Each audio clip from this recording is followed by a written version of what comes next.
नमस्कार, मानस मिश्रा वाली news India में आप सभी का बहुत बहुत स्वागत करता हूं। आपको दिखाने जा रहे हैं कैसे 5 राज्यों ने यानी 5 विधानसभा के चुनाव ने उनके राज्यों के चुनाव ने कैसे राज्यसभा के गणित को पूरी तरह से पलट दिया है।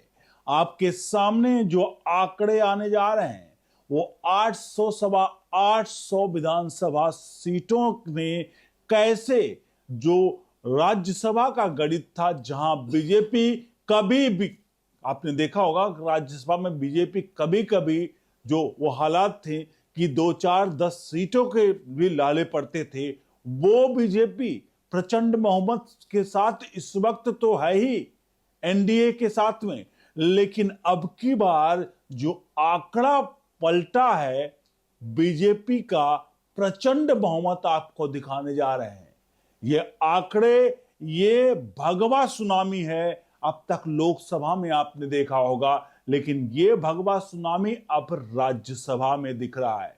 बिना आपका वक्त गवाए आपको लिए चलते उन आंकड़ों की तरफ। अनुरोध करेंगे वीडियो के कमेंट बॉक्स में अपनी राय प्रतिक्रिया जरूर दीजिएगा और वीडियो को लाइक शेयर जरूर करेगा। बिना आपका वक्त गवाए जो खाली सीटें राज्यसभा की हैं उन पे नजर डालते हैं। उसके बाद 4 राज्यों के कैसे आंकड़े हैं जो पलट रहे हैं पूरे के पूरे इस देश की राजनीतिक दशा, देश की सामाजिक दशा, और बहुत सारे लोग जो बीजेपी से और नरेंद्र मोदी से कहीं ना कहीं घृणा करते हैं, उनके लिए बड़ी मातम वाली खबर है।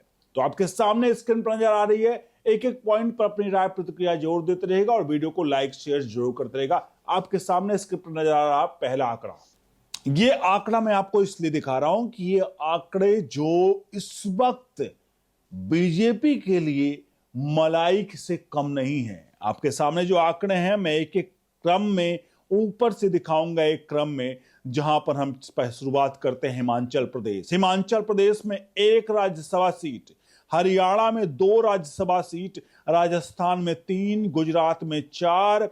अब बढ़ते हैं नीचे से, कर्नाटक में यहां पर आपको दिख रहे हैं 4 सीटें, तेलंगाना में 2, महाराष्ट्र में 7, मध्य प्रदेश में 3, उत्तर प्रदेश में 10, 5 बिहार, 1 उत्तराखंड, 3 असम, 1 अरुणाचल प्रदेश, 1 मेघालय, 1 मिजोरम, 1 मणिपुर, 1 पश्चिम बंगाल, 1 झारखंड, माफ कीजिएगा 2 झारखंड, 4 उड़ीसा, 2 छत्तीसगढ़, 4 आंध्र प्रदेश और 6 तमिलनाडु।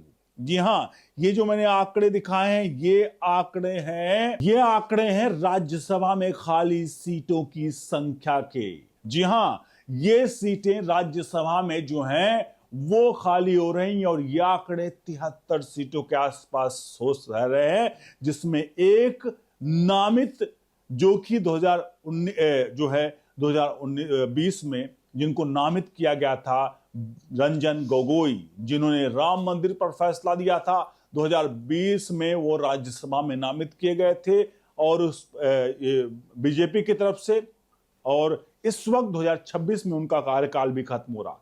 कुल मिलाकर 73 से 74 सीटें जो ये आंकड़े बता रहे हैं, ये सीटें राज्यसभा में बीजेपी को मलाईदार, मतलब कहीं ना कहीं वो उस पर ले जा रही हैं। और बीजेपी को जो आंकड़ा इस वक्त एनडीए का 129 का है, और ये जो सीटें घट बढ़ रही हैं, ये सीटें बीजेपी को 150 प्लस के आंकड़े पर क्या पहुंचा रही हैं। आपके सामने सबसे पहले राज्य के चुनाव के बारे में क्योंकि दिखा रहे हैं, क्योंकि ये आंकड़े बहुत कुछ बयां करेंगे। आपके सामने पहला आंकड़ा है पश्चिम बंगाल का।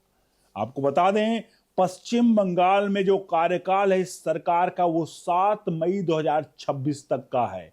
यानी कि ममता बनर्जी का जो इस वक्त कार्यकाल है 7 मई 2026 का है। 294 कुल सीटें हैं। इससे पहले पार्टी और सीटों की बात करें तो तृणमूल के पास 215 सीटें, भाजपा के साथ 77 सीटें, कांग्रेस के पास 0, वाम के पास 0, अन्य 2। तो कुल मिलाकर ये जो बता दें आपको कि तृणमूल जो कांग्रेस टीएमसी जो है 215 सीटें, अब जो आंकड़े आ रहे हैं सर्वे के वो बिल्कुल उलट आ रहे हैं। सर्वे के आंकड़े जो बता रहे हैं वो बीजेपी को 180 प्लस सीट लेकर दर्शा रहे हैं, और यहां पर 100 के आसपास कांग्रेस के जो है तृणमूल कांग्रेस का सिमटती हुई दिख रही है। तो ये आंकड़े, जब ये आंकड़े पलटेंगे, यानी कि जो आंकड़ा 215 का है ये आंकड़ा 100 के आसपास आएगा और 180 190 बीजेपी जाएगी, तो यहां पर राज्यसभा सीटों में ड्रास्टिक बदलाव होगा और ये बदलाव सीधे तौर पर बीजेपी के लिए सबसे बड़ा कहीं ना कहीं बूस्टअप साबित होने वाला है। आगे बढ़ते हैं अगले आंकड़े की तरफ। अगला आंकड़ा है केरल। जी हां, केरल में कुल आपको बता दें 140 सीटें हैं। 23 मई 2026 तक यहां का कार्यकाल है। पार्टी की बात करें तो एलडीएफ, जिसको मात्र 99 सीटें हैं, और यूडीएफ कांग्रेस की बात करें तो यहां पर 41 सीटें हैं। अब बहुत सारे लोग ये आंकड़े जो मैं दिखा रहा हूं, ये आंकड़े आपको ये बयां कर रहे हैं कि यहां पर बीजेपी तो आप कहेंगे सुपड़ा साफ है, लेकिन हालिया में तिरुवनंतपुरम की एक जो वहां का मेयर चुना गया, जो वहां पर आंकड़े आए, वहां पर प्रचंड बीजेपी की जीत हुई। जहां जिसे लेफ्ट का कांग्रेस का गढ़ कहा जाता था, उस लेफ्ट कांग्रेस के गढ़ में बीजेपी ने जिस प्रकार से सेंध लगाई, अब ये साफ तौर पर दर्शा रहा है कि इस बार केरल विधानसभा चुनाव में बड़ी सेंध लगने वाली है।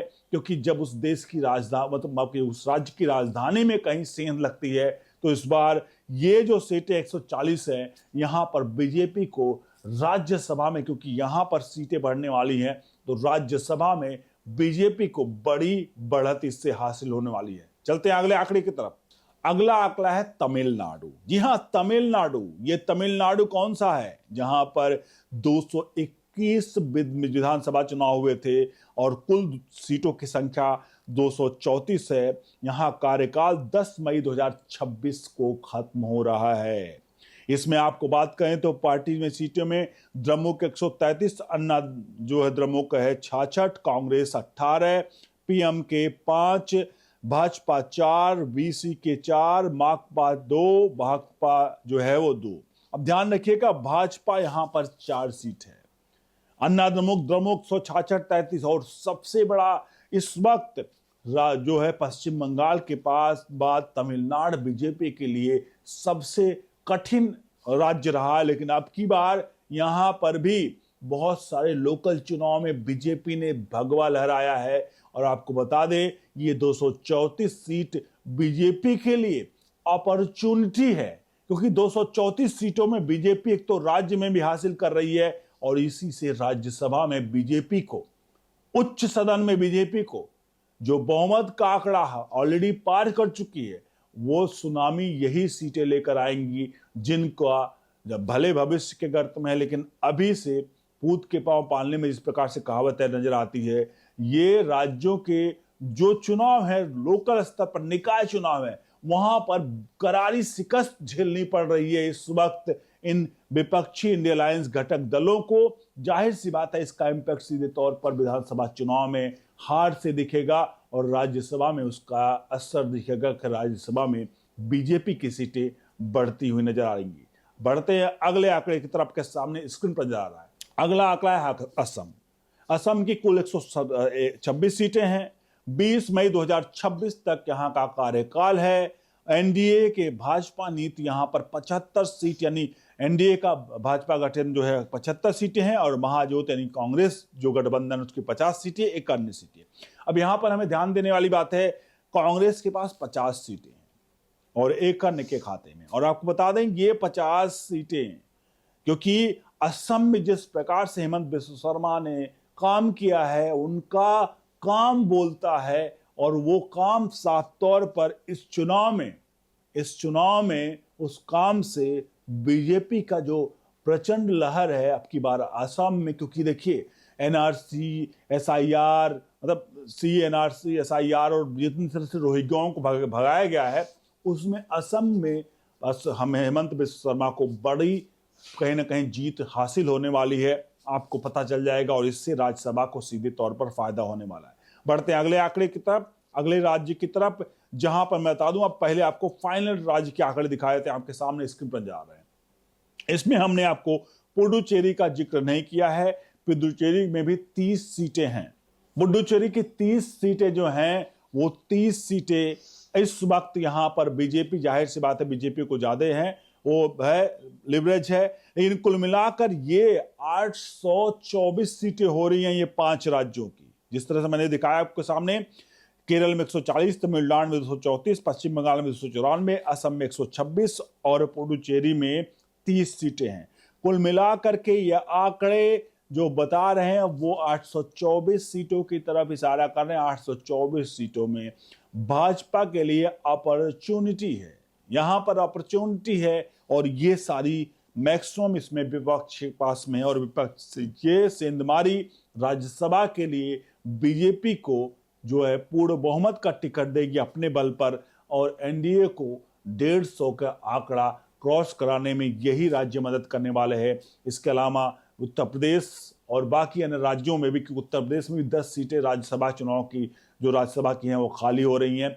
यानी कुल मिलाकर इस 2026 में बीजेपी जो 2024 में कुछ हार की कसक थी लोकसभा की, वो इस बार की 73-74 सीटें राज्यसभा की, ये इसमें मैक्सिमम जीत करके बीजेपी वो आंकड़ा, वो उस हद तक पहुंच जाएगी जहां विपक्ष कभी सोच भी नहीं सकता है, और अब तक शायद गांधी परिवार ने इसके बारे में भी स्वप्न में भी नहीं देखा होगा। बने रहिए ओनली न्यूज इंडिया के साथ। बहुत बहुत धन्यवाद।